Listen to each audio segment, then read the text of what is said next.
Hey everyone, welcome to episode 144. As Omar makes a face, 144 of the All Dolphins podcast are the second half of our doubleheader on this Wednesday, November 29th, 2023. I think we've done a double header twice this week. Yeah, We have, or didn't we do a triple header at one point? we did a triple header last week, but Yeah, they didn't all run on the same day, so don't bring that up. We gotta let people think it's fresh. no, okay. It's fresh. It's so fresh, exciting and new. Okay, sorry, Cool in the Gang song. So fresh, theme, Outcast song.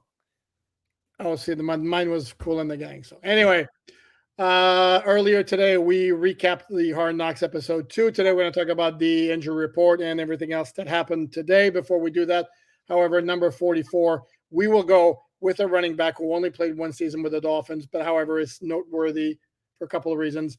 Bobby Humphrey from Alabama. You may know him as the father of Marlon Humphrey, the cornerback for the Baltimore Ravens, who was acquired from the Denver Broncos in a swap of first-round picks, even though Bobby Humphrey was a supplemental draft first-round pick.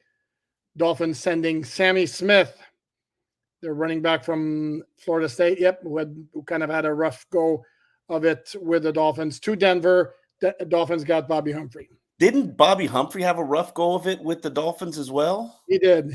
There were some issues, some off-the-field issues. Yeah. Don't just gloss over. I know. This is the All Dolphins podcast. That was a big trade for the organization, and I believe substance abuse was involved. I believe that's what it was. That's what led to his tenure after only 1 year with the Dolphins, only 1992. Which, by the way, last time the Dolphins went to the AFC Championship game. This is important and a very important lesson because I remember former Dolphins executives who are now GMs or former GMs or player personnel directors in the league. They always told me that you can't bring everybody and every player and every prospect to Miami. And that was back in the heyday where cocaine was just wild and everywhere in South Florida. Yeah, I'm correct, right, Park? Because you lived through that experience, I'm sure. That's me. That's me. No, but everybody is not meant for Miami. There's generally, even though I'm still struggling to find good places to hang out in Wynwood, Wynwood has changed and evolved, and it's kind of deadish or changing now, and it's kind of whack. Already? Oh yeah, they corporatized Wynwood to the point where it's not even recognizable anymore. I mean, you used to be able to walk into the Wynwood walls and just walk and not pay anything. Now there's a $20 cover. There's high rises everywhere. There's not mom and pop restaurants and bars. There's big South Beach clubs. They changed Wynwood into basic South Beach. But outside of that, the point is, I've always been told that not everybody is meant to play for the Dolphins because not everybody can handle the environment of South Florida, from the women, which is the number one most dangerous thing in the world, to the drugs, to the partying, to the gambling.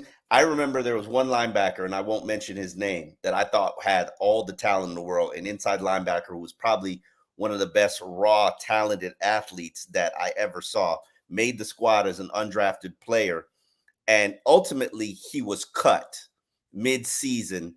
And the reason he was cut, I was told, was because he had incurred such a high gambling debt at the Miccosukee Casino that literally his paychecks were going to pay off his gambling debt. And they were just like, he can't be in this environment anymore. So welcome to South Florida. I'm trying to remember who you're talking about. You'll have to tell me off the air. Yeah. Talented player too, and he never really did anything else in the NFL. But then again, we know talent does not necessarily equate to NFL productivity.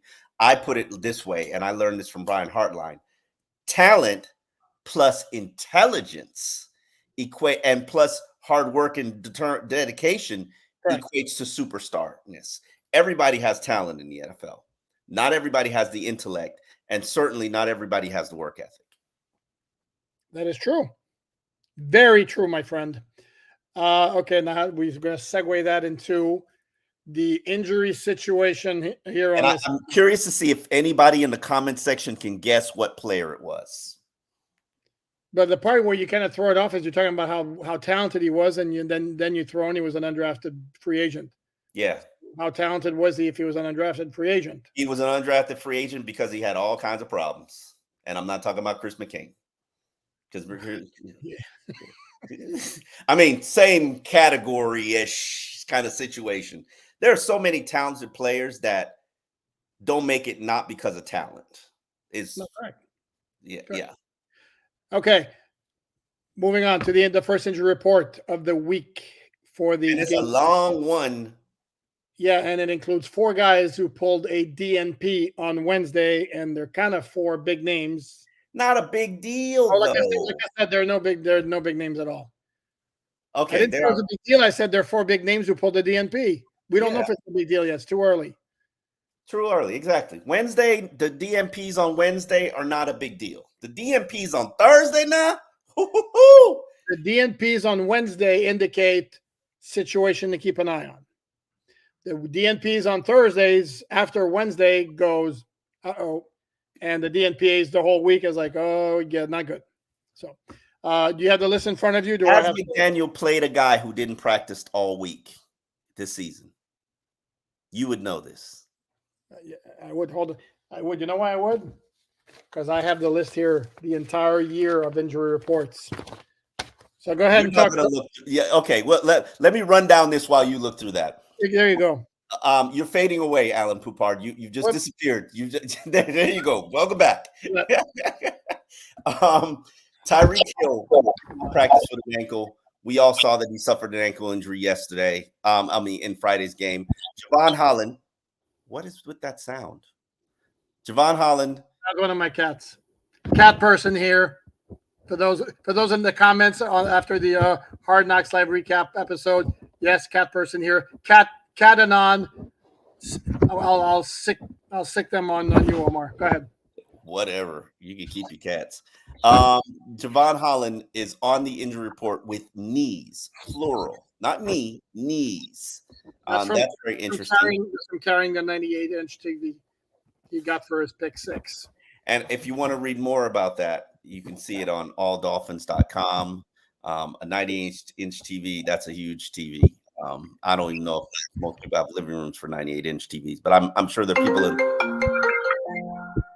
Sorry, I'm sure there are people in the comments section who have no idea what whether or not their home can handle a 98-inch TV. Kendall Lamb was on the injury report, did not practice with a back issue, and Raheem Mostert with knee and ankle did not practice. I don't think Mostert is a surprise. We knew Tyreek got hurt. This is his second time not practicing this week. There's a story up on alldolphins.com about that, and Tyreek's pursuit of 2,000 yards. The guys who surprisingly did practice, because they weren't out there when I was out there with the media.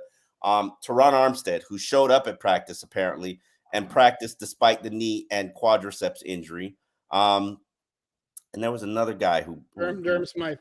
Durham Smythe showed up with an ankle injury where we didn't see him in the media contingent. Now, and also very important, there's a number of guys who did not practice. Who did practice on a limited basis.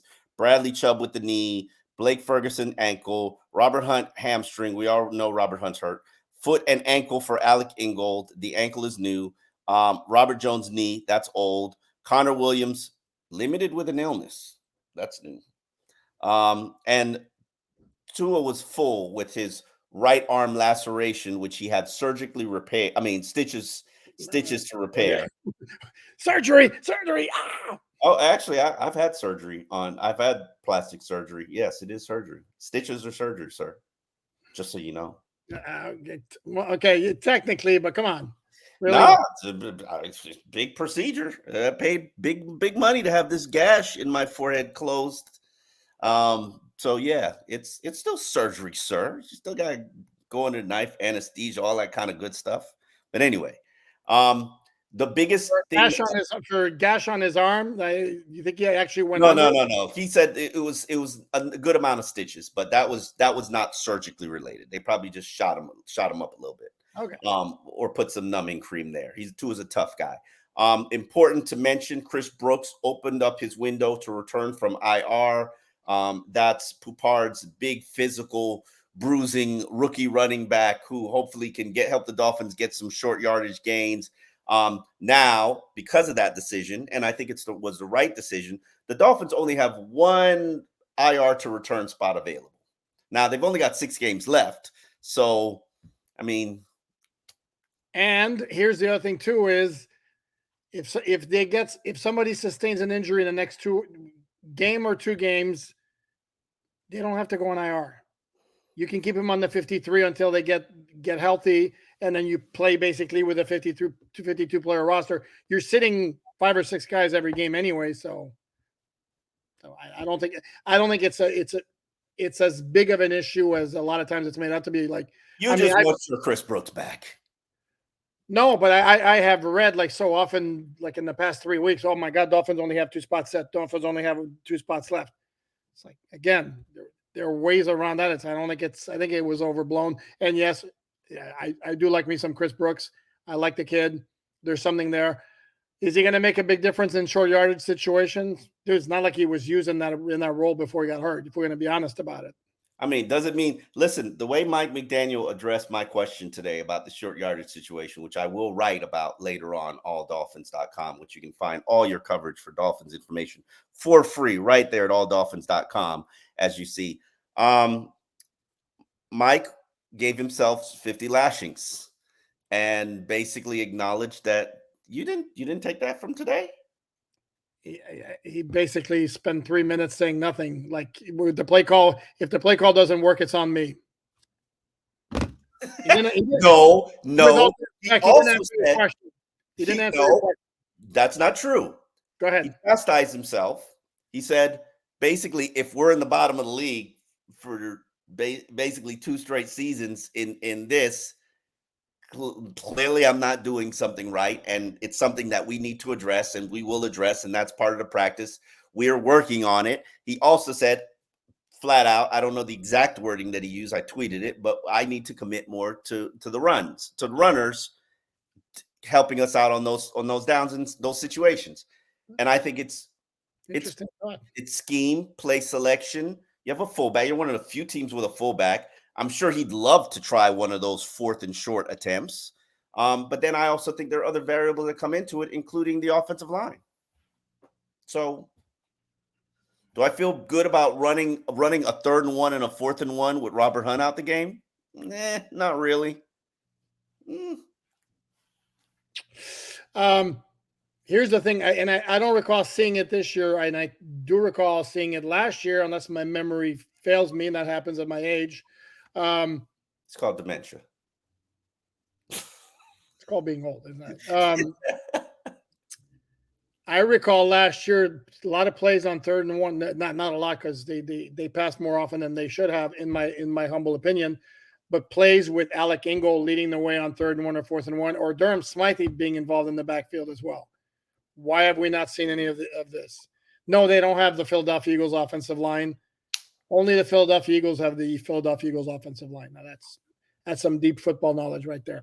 But my point is I think there are other teams with offensive lines not better than the Dolphins, who maybe don't diss the running game as much as the Dolphins do on 3rd and short and 4th and short.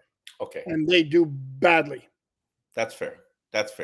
What stuns me about this whole situation, and I'm sure we've addressed this a number of times, and I even asked players about it this week, is your notion. I'm going to put it on you because it's you, that they are a finesse team. Even though they average like 5.3 yards per carry, one of the highest yards per carry in NFL history. All on the outside. Or most of it. Go ahead. Continue your point. You didn't even give me the player who's played without practicing all season. There hasn't been one. Sorry, I meant to tell you that. I didn't think there had been one, but I expected you to correct me if I said there was. Would I do that? Would I correct you publicly like that? Yeah, I would actually. Sorry.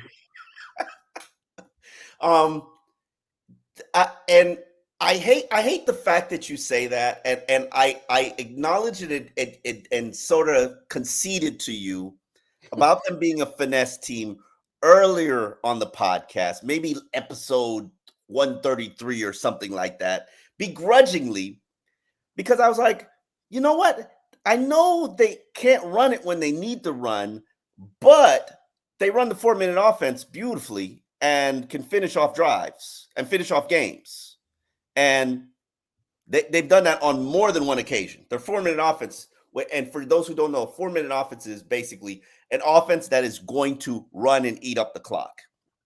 And Dolphins do that all the time. They did that. They did that against the Raiders. They did that against no, they didn't do it against the Raiders. They didn't do it. They did they did it against the Patriots, I want to say. They did it against the Patriots. They did it against the Jets. They did it against the Panthers. They did it earlier in the season. I can't remember who. They did it against Denver.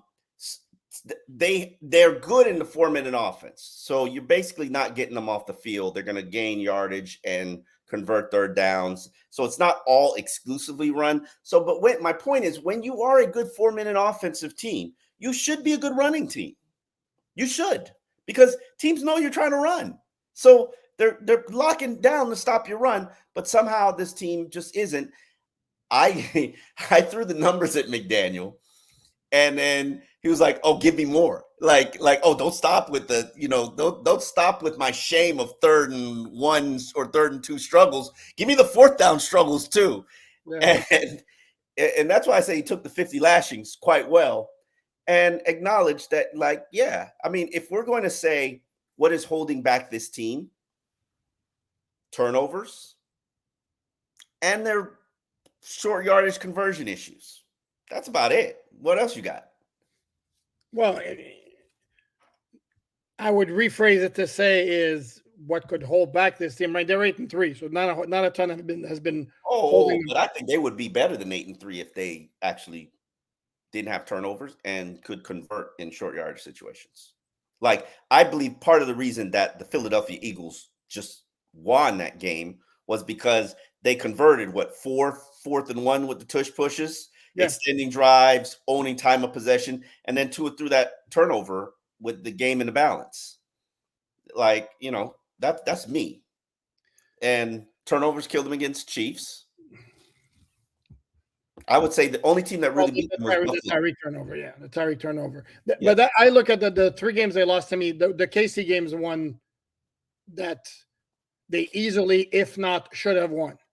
I don't know. I wouldn't say that about Buffalo. Certainly wouldn't say that about Buffalo. And Buffalo just whooped them. The Philly game, there were a couple of issues. And if you want to talk about turnovers, they got the pick 6 against Philly.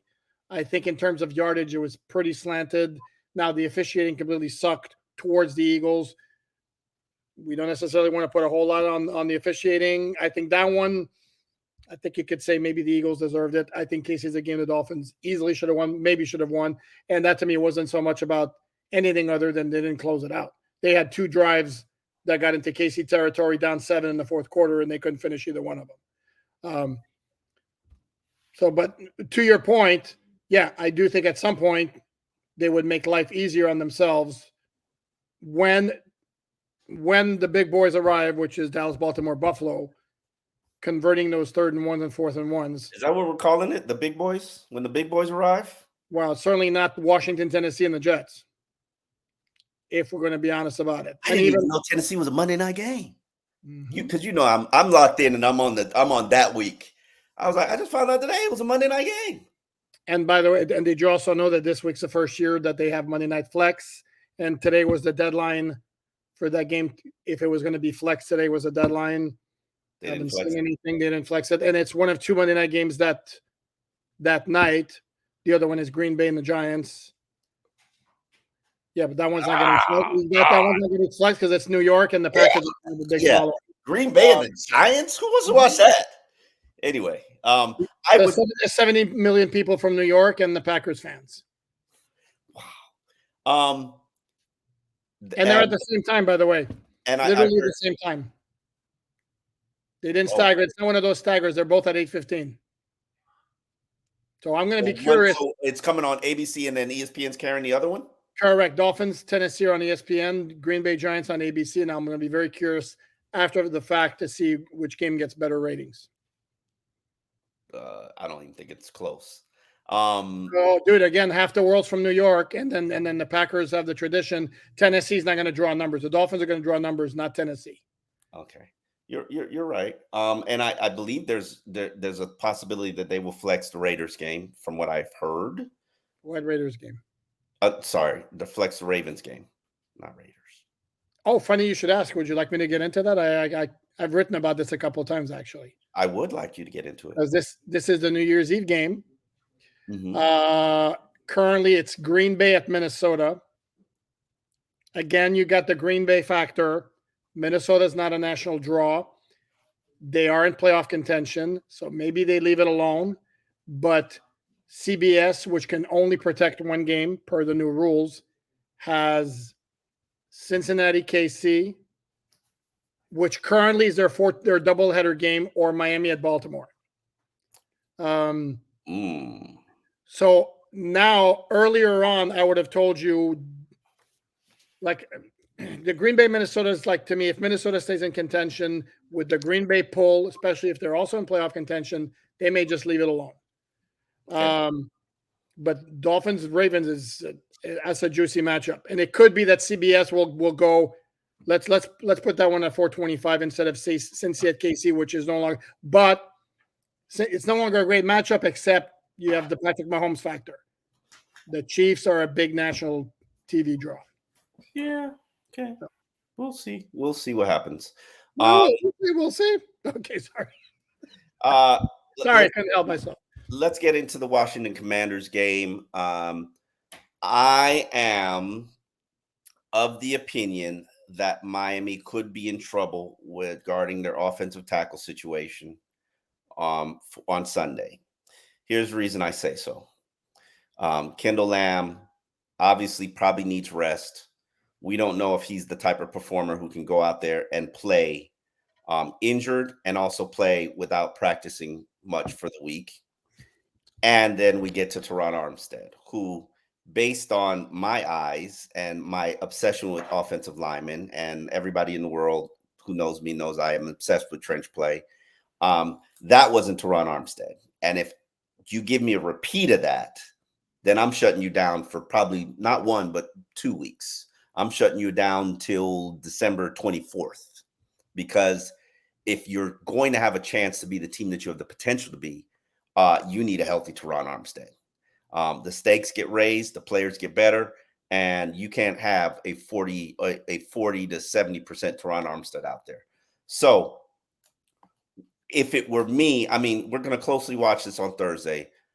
I know he practiced today, which is unique kind of for Teron. I don't know if I would have him practice tomorrow, but we will continue to monitor it. You're disappearing on me. Yeah, I'm looking. It was limited all of last week. Limited. So he practiced every day last week? Yeah, but then you remember last week was a short week, so there was a lot of estimation. I took off my glasses, so I'm completely blind, so I have to look. The following week as well, he was limited the whole week. Okay. Seems to be the pattern with him. But my thing is, again, if this was pre-trade deadline, Washington Commanders with Chase Young and Montez Sweat, I'd be no pun intended, I'd be sweating it a lot more than I am right now. Pun intended. Exactly. Washington has 2 really good defensive tackles. We've said that before. Jonathan Allen, Deron Payne. I'm not sweating again. Here I go again. I'm not really that concerned about their new guys. It would be interesting though if both Lamb and Armstead can't go. Then you're looking at what, Keon Smith, and then who plays right tackle? Right tackle would be Austin Jackson. Oh, duh. Sorry. Yeah. I forgot about him because he got tossed the last game. And by the way, for those who asked in the mailbag, I have no clue why he got tossed. Looked at the replay. He got involved in a scuffle with Michael Clemens. Did I see hands thrown? Maybe. Wasn't clear cut. I have no idea why they threw him out. Robert Hunt, I expect to be back this week, more than likely in the starting lineup. So that's going to be refreshing. Robert Hunt has been sidelined for, I believe it's a month. By the time they play Washington Commanders. So that's going to be good, a step in the right direction. And then I'm also going to say this. The Eichenberg Express ride at right guard has been very safe and solid. Very good. Yeah, And it's a nice ride now. It's a smooth ride, and we might actually see him probably fill that position next offseason if they can't afford Robert Hunt. Oh, okay. I mean, they got a lot of big players to sign. Mhm. And if I'm Robert Hunt, I'm signing for the highest bidder. There is no hometown discount. And I would love to remain in Miami, but Rob's never made real paper, and he's a man who deserves some real paper. Is there anybody who's going to give the Dolphins a hometown discount? There are players who give Dolphins hometown discounts all the Go time. ahead. Go ahead. Oh no, I'm talking about I'm talking about next offseason. On this list, yes, the mathematicians who actually know how to compute the Florida taxes and everybody else's taxes, and unfortunately, the Dolphins use that in the negotiations Well, they against, should. Against everybody else. But dollar for dollar, it is what it is, and you see how ruthless NFL teams are with their contracts. When it comes to free agency, I want the players to be just as ruthless as they are. So I want the players to maximize every single dollar that they could possibly get. And that includes Christian Wilkins, who rightfully proved that he's deserving of a top 5 defensive tackle contract, which I did not necessarily agree with. And he shut me up. I'm not going to speak for you. I'll let you speak for yourself. No, and what I would tell you about Christian, well, to me, it was always show me you can be more of a factor as a pass rusher, and you should get your money. And dude's been outrageous. So hat tip to him. And right now, everything is great. The Dolphins are kicking butt, and saw that. And right at the end of the season, the kumbaya feeling is going to be there. Like, oh, well, let's run it back. Let's try to get as many of our guys as possible. This is going to be Christian's MO. Hold on. It's going to be Christian's MO until he takes a little break and goes, oh, yeah, remember in the offseason when they didn't want to give me what I was asking for? Christian's petty. Christian's not going to forget. Isn't what I just said? Okay. That's what I just said. Yeah. You're saying that they're gonna let's run it back. No, I think Christian is looking at it like I'm going to be paying for the highest bidder. What I said, what immediately after the season, the immediate feeling for Christian might be, wow, this was a fun season. You don't think for a second he's going to even a half second. Wow. Damn. Not even a half second. Did you remember that press conference he came out and he after Chris Greer basically said, yeah, we're not going to do the contract. And he's just showed up abruptly at a press conference, was just like, yeah, I'm not talking any more contracts. And I'm playing the season. I'm back at practice and we'll revisit this. Okay, correct. But my point is the kumbaya feeling wouldn't be towards the organization. It would be towards his teammates. That's the point there. Where I do think for a little bit it'd be like, oh, I love those guys. I love Zach Sealer. I know I love all those guys. I love Tua. I love Tyreek. I love playing with them. And then 5 seconds later, it'll be like, oh yeah, they didn't want to give me my money in August. Yeah, let's go. Come on, show me the money. And truthfully speaking, he's probably getting the franchise tag anyway. So we'll play this song and dance and drag it out much further. Yes, we will. How did we get to Christian Wilkins anyway? What's the original point of this guy? Oh, Robert Hunt, Liam Eichenberg. Is there any way? I'm going to ask you this, and I'm going to dub you the offensive line expert. Mm-hmm. If Robert Hunt indeed comes back, do you think the Dolphins actually might think about starting Liam at left guard? Because I think from my quick viewing, I'm not sure that Eichenberg hasn't been as good, if not better, than Lester Cotton on the other side. Okay, that's fair.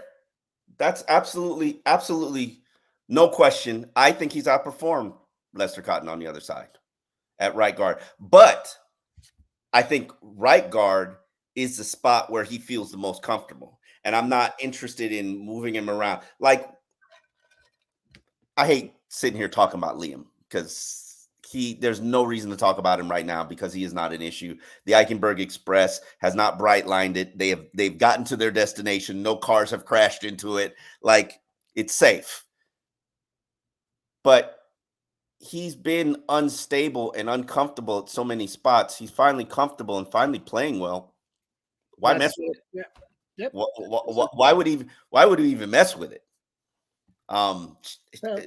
Be honest, at this point, I'd probably play Robert Hunt at left guard before I play Liam Eichenberg at left guard. Just transparency, because I already know, like, Rob can figure it out. I don't really have a trust and faith that Liam can figure it out. This might be the best stretch of games he's played in his career right now at right guard. Yeah, he's been very solid, and I do think we should talk about him because he's been dumped on enough that where when he's playing well, give the guy his due. Absolutely. As somebody might say, put some respect on his name. Yes, and we are putting respect on his name right now. So congratulations to you, Liam. I'm proud of you the way that you're playing at right guard. And in fact, after the Buffalo game, I was proud of the way you were playing at center. You look like a pseudo NFL starter right now. After which game? Buffalo. 2 sacks. Teron Hurt. Remember that game? Yeah, that's the one he didn't play well. Oh, I said after Buffalo. Got it. Should mention here, surprised me a lot, but going back to Javon Holland, was not named the AFC Defensive Player of the Week after his pick 6. Who got it? Josh Allen, the defensive end pass rusher from the Jacksonville Jaguars, not Josh Allen, the quarterback, had 2.5 sacks in that big game in the AFC South against the Houston Texans. And he was the glimpses of that game that I saw, he was a complete bear the entire game. But I'm surprised because a lot of times just one big play because of the magnitude of what Holland did would have been enough to get it for him. But it was a blowout win. So, but is it a blowout win if he doesn't get the pick 6? I don't know. Could they do anything on offense at all? No, but if you're a believer in Uncle Mo, yeah, it's a 10-6 game at halftime if he doesn't do that. Mm-hmm. And the Jets, again, if you believe in Uncle Mo, have the momentum because they just got a pick 6 in the final minute of the half. So who knows? We mentioned I have a story on alldolphins.com about Javon Holland and his consolation prize for after not getting AFC Player of the Week. It deals with the big ass TVs as we discussed earlier. And I think we have 7 or 8 stories on the site again today. Just kind of par for the course this time of year. It's a stretch run, not only for the Dolphins, but for Omar and I. Yes.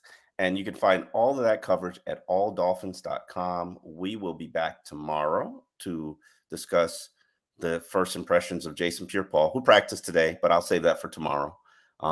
Story will be up on alldolphins.com. And Tua and his admission that he does stress a little bit when it comes to the turnovers. And knowing that he's got to get past that. It's a big issue here in South Florida. Tua and his turnovers and how much he beats himself up over them. We'll discuss that later on alldolphins.com and on the podcast. We will see you tomorrow, Thursday, where we'll wrap up, tell you who returned to practice and the possible impacts on that game. And then Friday, you know how we do it. And Saturday, we'll be doing a live episode where you can get your questions in. But you know where to find us, alldolphins.com.